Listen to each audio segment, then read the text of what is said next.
when each one of these is a response poem of a kind, and what I was thinking of may make the poem seem somewhat like a non sequitur, but that's all the more cognitive dissonance added to the plague and the play and all of these things that have already come before.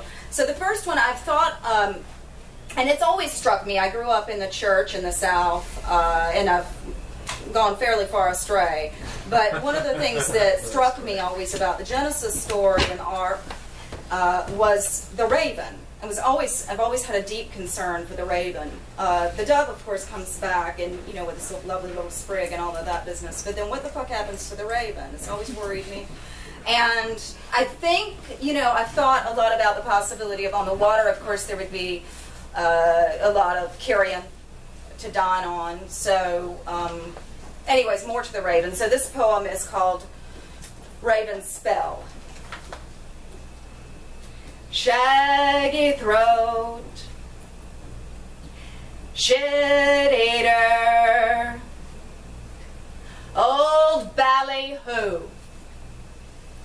black, the headlights, bank, the Chevy, hoe our dog pens, dove coats, milk crates, where lie down blue tick with bobcat, also grouse with dove, drown in rainbow oil plumage, hinterland my bones, stomping ground my rib cage, stones throw my brains, my skull for barbed wire nest to blister, opened window to pass, be fledgling, be scripture, be blue bottle, fly.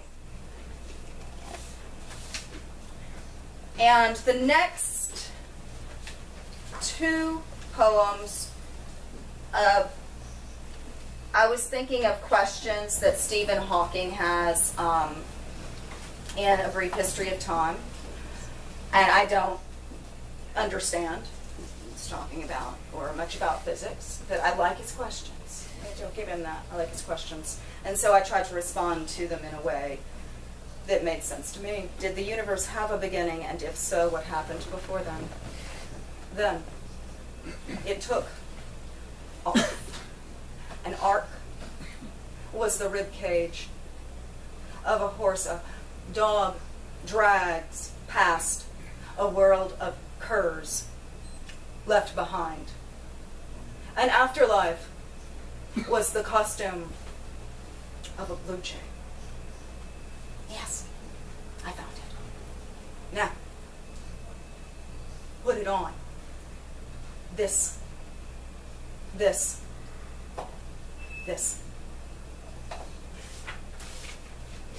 And another of his questions. What place, then, for a creator? The dead girl decks herself in red bud, red algae, red-shouldered hawk for you. She swims through reeds to your sick room. She burns sassafras in a mountain cave. She steeps black elder tea. She reads, is smoke, is smoke, is smoke. She hangs gourds in a chinaberry. She hangs chinaberry and owls in even tide. She charms me with water moccasins. She charms them from water, from skins, from cans of lard. She puts her fingers and tongue through a trailage of green heron horse nettle.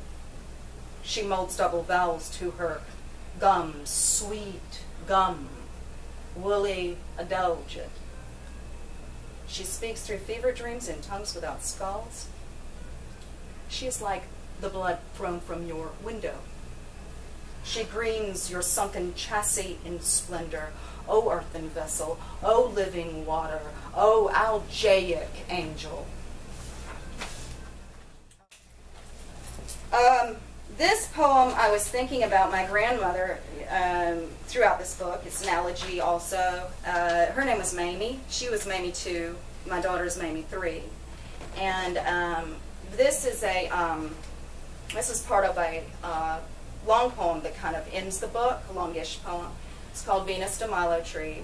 And I make up, it's sort of a silent film that I've tried to make to recreate my grandmother's life and my presence there while she was dying, which I wasn't.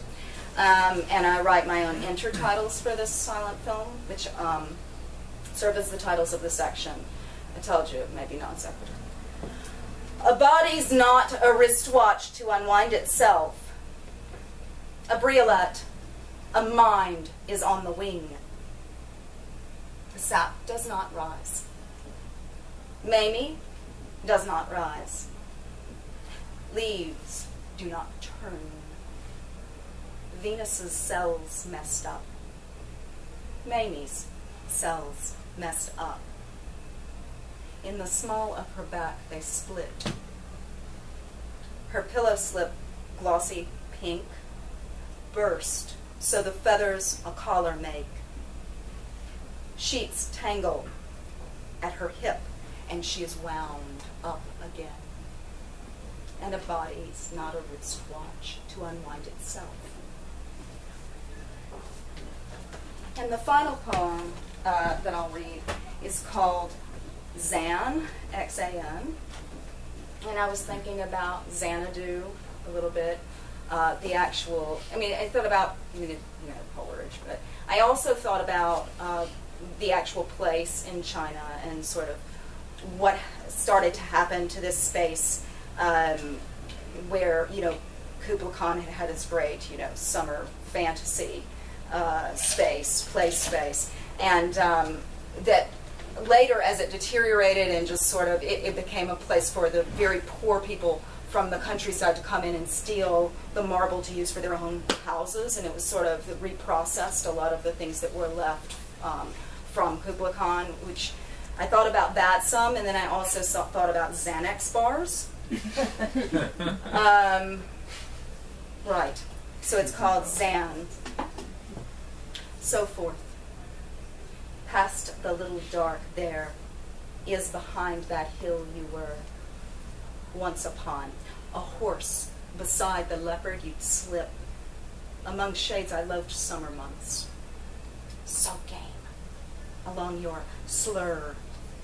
Even my dreaming was a belly you'd put your eyes inside and still forget. What edgeless fountains, what golden leaf, what marbled moods.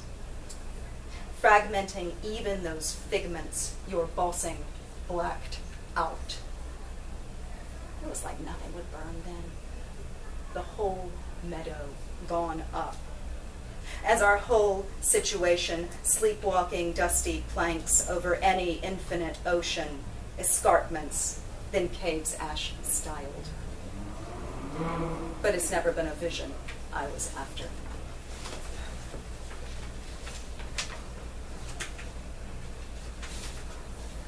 Always on the move, I get memories, no come hither figure.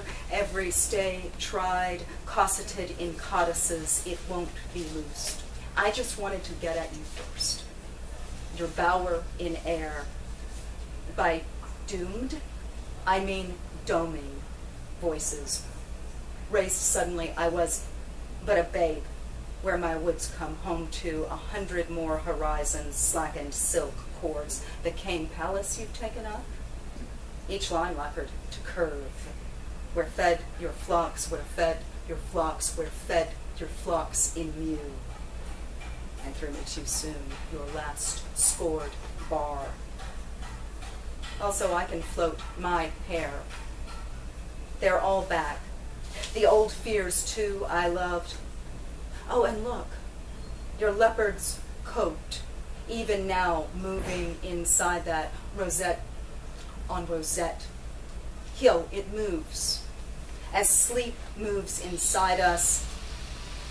Or I bow down, crush the leaves, and the cold mouth crushes its anodyne, and the anodyne is the lost trail I left, you took, and though there is no river now for the louche shade tree to near, nightly shrugging its curses, cool as flesh blooms, my sway also holds.